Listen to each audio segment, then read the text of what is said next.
घडताना पाहायला मिळतात। यावेळची महत्त्वाची बातमी, गेली 20 मिनिटं अजित डोवाल आणि पंतप्रधान यांच्यामध्ये चर्चा सुरू होती।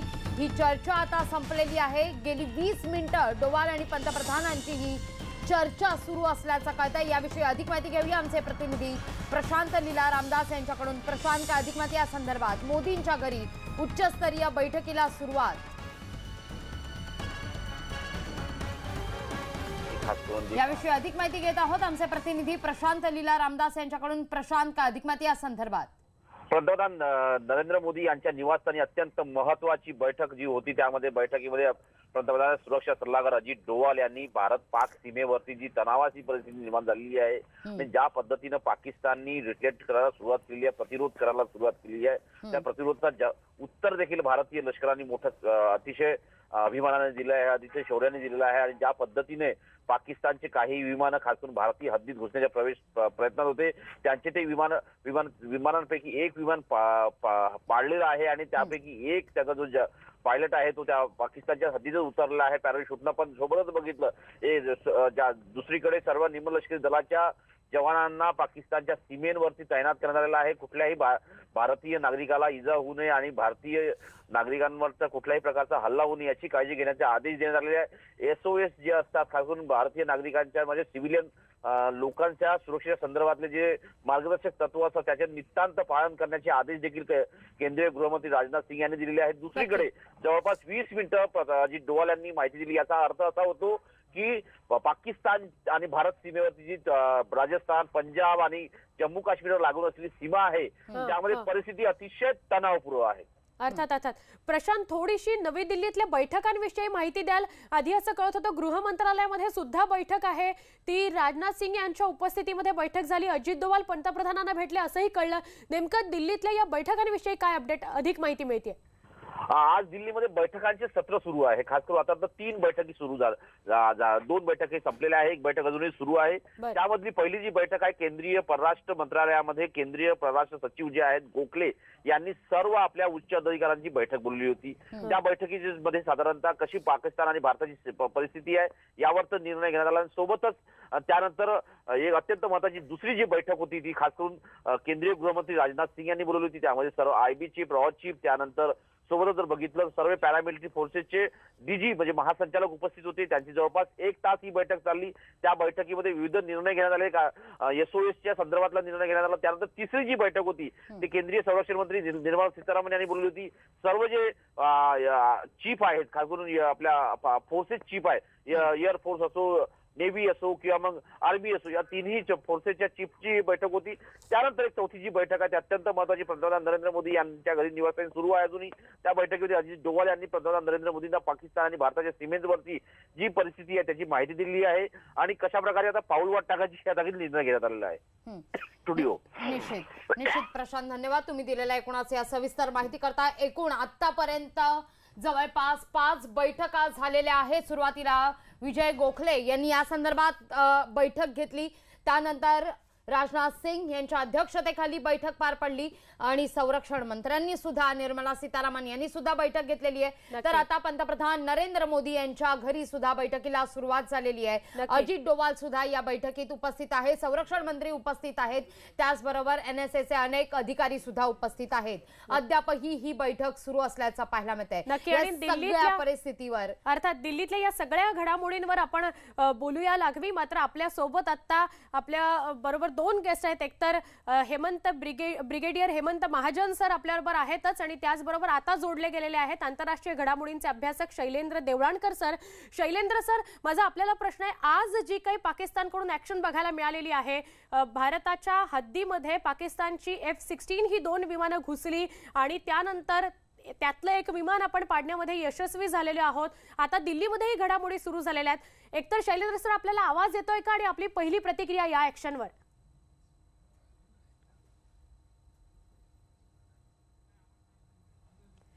शैलेंद्र सर यांच्याशी आपण संपर्क साधतो आहोत। हेमंत सर आपल्या संपर्कात आहेत। हेमंत सर, दिल्लीमध्ये सुद्धा घडामोडी घडायला सुरुवात झालेली आहे। काही वेळापूर्वीच आपण या विषयावर बोलत होतो की तात्पुरतं शक्ती प्रदर्शन वाटत आहे हे पाकिस्तानचं, पण आपल्याला इतकं साधं सोपं घेऊन चालणार नाही हे, त्यामुळे आपण पूर्णपणे तयार आहोत, सज्ज आहोत असंच दिसतंय। अलर्ट्स अनेक ठिकाणी घोषित करण्यात आलेले आहेत। असं आहे, मी आपल्याला सांगण्याचा प्रयत्न केला की भारतीय सैन्य कुठल्याही प्रकारची आव्हानं झेलण्याकरता समर्थ आहे, त्याच्यामुळे जास्त काळजी करू नये. आपण ज्या बैठकांच्या गोष्टी करत आहात त्या सगळ्या पॉलिटिकल लेवलला म्हणजे राजकीय लेवलला होणाऱ्या बैठकी आहेत. भारतीय सैन्याचं डायरेक्टर जनरल मिलिटरी ऑपरेशन्सचं हेडक्वार्टर असतं, जिथे सगळ्या प्रकारच्या ज्या लढाया होतात त्याचं कोऑर्डिनेशन तिथे केलं जातं. हवाई दल असो की नेव्ही असो की भारताची सैन्य दल असो, तर तिथे सगळ्याच्यावरती लक्ष ठेवलं जातं आहे. म्हणून रिस्पॉन्स एअरफोर्सकडनं कसा असायला पाहिजे त्याची आपण काळजी करू नका. सध्या हवाई दल तिथे अतिशय हाय अलर्टमध्ये आहे. कॉम्बॅट एअर पेट्रोल म्हणजे आपली विमानं ही हवाई हद्दीमध्ये स्वतःचं पेट्रोलिंग करत आहे, ज्यामुळे जर पाकिस्ताननी घुसण्याचा प्रयत्न केला तर त्यांचं यामध्ये प्रचंड नुकसान होईल. आणि तिथली विमानतळं आता जी आहेत ती आता भारतीय हवाई दलांच्या स्वाधीन करण्यात आलेली आहे, ज्यामुळे त्यांना प्रत्युत्तर देणं हे सोपं पडणार आहे. याच वेळेला आपण जर बातमी बघितली असेल तर पाकिस्ताननी सगळ्या ज्या इंटरनॅशनल फ्लाईट्स आहेत जे पाकिस्तानमध्ये होतात ते थांबवलेले आहेत. म्हणजे पाकिस्तान पुन्हा एकदा घाबरलेला आहे की जर आपण युद्ध अजून जास्त वाढवलं तर भारत त्याला जास्त वाढवू शकतो.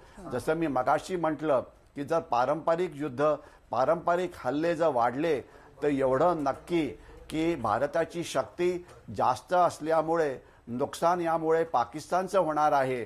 म्हणून आपण याकडे एक भारताला पाकिस्तानी सैन्याला नुकसान पोहोचवण्याची एक संधी म्हणून बघायला पाहिजे, कारण पाकिस्तानची पारंपरिक क्षमता ही नेहमीच कमी राहिलेली आहे. पाकिस्तानची पारंपरिक क्षमता ही नेहमीच कमी असल्याचं महाजन सर म्हणतात. पण सगळ्यात महत्वाचं, शैलेंद्र देवळणकर सुद्धा आपल्या बरोबर जोडले गेलेले आहेत, आंतरराष्ट्रीय स्तरावरचे अभ्यासक. स्वागत आहे तुमचं न्यूज 18 लोकमत मध्ये. शैलेंद्र सर, सगळ्यात महत्वाचं म्हणजे सौगन मेरी मिट्टी की देश नहीं लुटने दूंगा असं म्हटल्यानंतर मात्र त्याचे पडसाद आंतरराष्ट्रीय स्तरावर सुद्धा पाहायला मिळाले. आज पाकिस्ताननं केलेली कृती आणि त्याला भारतानं दिलेलं चोख प्रत्युत्तर हे त्याचं ज्वलंत उदाहरण म्हणायला हवं. काय पहिली प्रतिक्रिया? नक्कीच आहे. याचं कारण असं आहे की जेव्हा काल आपण जो सेकंड सर्जिकल स्ट्राईक केला त्या सेकंड सर्जिकल स्ट्राईक नंतर ज्या पद्धतीच्या घडामोडी पाकिस्तानमध्ये घडल्या आणि एक अशा पद्धतीची परिस्थिती निर्माण झाली की इम्रान खान हे पाकिस्तानमध्ये पूर्णपणे आयसोलेट झाल्यासारखे झालेले होते. त्यांच्यावरचा दबाव हा प्रचंड वाढलेला होता. याचे रिफ्लेक्शन्स पाकिस्तानच्या संसदेमध्ये उमटलेले होते. इम्रान खानच्या विरोधामध्ये प्रचंड घोषणा दिल्या जात होत्या आणि ज्या सक्सेसफुल मॅनरनी आपण हा सेकंड सर्जिकल स्ट्राईक कंडक्ट केला होता त्यामुळे अशा स्वरूपाचे संकेत कालपासूनच मिळायला सुरुवात झाली होती की पाकिस्तान कोणत्या ना कोणत्या पद्धतीने रिटॅलिएट करेल. परंतु एक बाब होती की आपण इतक्या स्मार्टली हा सगळा सर्जिकल स्ट्राईक केला आणि त्यानंतर जी पत्रकार परिषद आपण घेतलेली होती ज्यामध्ये परराष्ट्र सचिव विजय गोखले साहेबांनी ही गोष्ट स्पष्ट केली होती की आमचं टार्गेट पाकिस्तानचं लष्कर नाही आहे, आमचं टार्गेट पाकिस्तानचं मिलिटरी इन्स्टॉलेशन्स किंवा इन्फ्रास्ट्रक्चर नाही आहे, पाकिस्तानचं सिव्हिलियन्स नाही आहे, तर आमचं टार्गेट हे पाकिस्तानचं नॉन स्टेट ॲक्टर आहे, जे जैश ए मोहम्मदचं प्रशिक्षण स्थळ आहे बालाकोटमधलं ते आमचं आहे. त्यामुळे आपण हा मेसेज आंतरराष्ट्रीय समुदायाला स्पष्टपणे दिलेला होता आणि त्यामुळे पाकिस्तानची कमालीची कोंडी झालेली होती. त्यामुळे आपल्याला असं वाटत होतं की पाकिस्तान ज्या पद्धतीने त्यांनी आज जी घुसखोरी करण्याचा प्रयत्न केला तसं न करता भारतामध्ये काही दहशतवादी हल्ले करू शकतो अशा पद्धतीची आपली अपेक्षा होती. परंतु एक बाब लक्षात घेणं गरजेचं आहे की आपण जे 14 फेब्रुवारी नंतर जे 10 दिवस घेतले होते सेकंड सर्जिकल स्ट्राईक करण्यासाठी ते केवळ आपण सर्जिकल स्ट्राईकच्या तयारीसाठी घेतलेले नव्हते. ज्या वेळेला आपण अशा पद्धतीच्या सर्जिकल स्ट्राईक करणार होतो त्यावेळेला पाकिस्तानकडनं हे रिटॅलिएशन होऊ शकतं, पाकिस्तानकडनं कुरघोडी होऊ शकते याची तयारी ठेवून आपण त्याची पूर्णपणे तयारी केलेली होती. आपण आंतरराष्ट्रीय सीमारेषा LOC पूर्णपणे सील करणं असेल किंवा 5 किलोमीटर पर्यंतचे गावं वॅकेट करणं असेल, शाळा महाविद्यालय बंद ठेवणं असेल, आपल्या हवाई दलाला हाय अलर्ट राहणं, त्यांच्याकडनं पेट्रोलिंग होणं, या सगळ्या प्रिकॉशन्स आपण केलेल्या असल्यामुळे जेव्हा त्यांची 2 विमानं आपल्या हद्दीमध्ये आले ते इमिजिएटली स्क्रॅम्बल करता आले, ती इमिजिएटली इंटरसेप्ट करता आली. आणि जे F-16 आपण पाडलेलं आहे, लक्षात ठेवा F-16 हे अत्यंत अत्याधुनिक अशा स्वरूपाचं आहे, ज्याला पाकिस्तानचं राईट आर्म मानलं जातं. हे विमान त्यांनी अमेरिकेकडनं घेतलं आहे आणि त्याच्याबरोबर हार्पून सारखं मिसाईल त्यांनी अमेरिकेकडनं घेतलेलं आहे. त्यांचं पूर्ण हवाई दलाची ताकद त्याच्यावरती निर्भर आहे आणि तेच विमान आपण पाडलेलं आहे. त्यामुळे हा एक मेसेज हा पाकिस्तानला आपण दिला. आता प्रश्न असा पडतो की जर पाकिस्तानची आर्थिक परिस्थिती ही अत्यंत वाईट आहे, पाकिस्तानच्या सध्या मदतीला म्हणजे त्यांना अपेक्षा होती की चीन तरी आपल्या मदतीला येईल, परंतु चीनने देखील स्पष्ट केलेलं आहे आणि चीनने केवळ दोन्ही देशांना संयम राखा एवढाच मेसेज दिलेला आहे. आपल्या सेकंड सर्जिकल स्ट्राईकचा कोणीही निषेध केलेला नाहीये. 193 देश आहेत आंतरराष्ट्रीय समुदायामध्ये, एकाही देशाने निषेध केलेला नाहीये. पाकिस्ताननी हा प्रश्न आंतरराष्ट्रीय समुदायापुढे मांडलेलाच नाही, युनायटेड नेशनमध्ये मांडलेला नाहीये. कारण काल आपण जो सर्जिकल स्ट्राईक केला त्यामुळे आपण कोणत्याही आंतरराष्ट्रीय कराराचा भंग केलेला नाहीये. मात्र आज जे पाकिस्तानने आपलं एअर स्पेस व्हायलेट केलेला आहे, आपल्या हवाईत घुसल्या, हा आंतरराष्ट्रीय कराराचा भंग आहे. त्यामुळे निश्चितपणे पाकिस्तान आपण जसं त्यांना प्रत्युत्तर दिलं आहे तसं आपण डिप्लोमॅटिक आउटरीचच्या माध्यमातून युनायटेड नेशन्समध्ये, सिक्युरिटी काउन्सिलमध्ये हा प्रश्न रीच करू. आज सुषमा स्वराज चीनचे परराष्ट्र मंत्री आणि रशियाच्या परराष्ट्र मंत्र्यांसोबत आहेत. हा मेसेज आपण त्यांना स्ट्रॉंगली कम्युनिकेट केला आहे. कालच आपण अमेरिकेच्या फॉरेन सेक्रेटरींना पण हा मेसेज कम्युनिकेट केला आहे. ऑस्ट्रेलिया आणि जपान ओपनली भारताच्या सपोर्टमध्ये पुढे आलेले आहेत. ह्या सगळी परिस्थिती बघता आपले प्रयत्न अत्यंत उत्तम पद्धतीने चाललेले आहेत आणि हा एक अत्यंत अशा स्वरूपाचा अटेम्प्ट आहे की आता मग अशा परिस्थितीमध्ये इम्रान खाननी जेव्हा 2 दिवसांपूर्वीच पाकिस्तानचे माजी लष्कर प्रमुख परवेज मुशर्रफ यांनी इम्रान खानला कानपिचक्या दिलेल्या होत्या. त्यांनी सांगितलं की तुम्ही रिटॅलिएशन करणार असं म्हणता आहात, पण जर भारताने एक बॉम्ब टाकला, तुम्ही भारतावर एक बॉम्ब टाकला आणि भारताने तुमच्यावर 20 बॉम्ब टाकले तर तुम्ही कसं त्याचं प्रत्युत्तर देणार आहात. त्यामुळे आता एक बाब होती की इम्रान खानची अवस्था अत्यंत अवघडल्यासारखी झाली होती, ते बिथरले होते आणि एक शक्यता नाकारता येत नाही. जर पाकिस्तानचा गेल्या 30 वर्षातला इतिहास पाहिला तर ज्या वेळेला सिव्हिलियन गव्हर्नमेंट क्रायसिसमध्ये आलेला आहे, ज्या वेळेला सिव्हिलियन गव्हर्नमेंटच्या विरुद्ध जनतेचा रोष वाढलेला आहे, त्या वेळेला मिलिटरीने टेक ओव्हर केलेला आहे. हाच प्रकार कारगिलमध्ये घडलेला होता. कारगिलमध्ये ज्या वेळेला अमेरिकेच्या मध्यस्थीने नवाज शरीफ.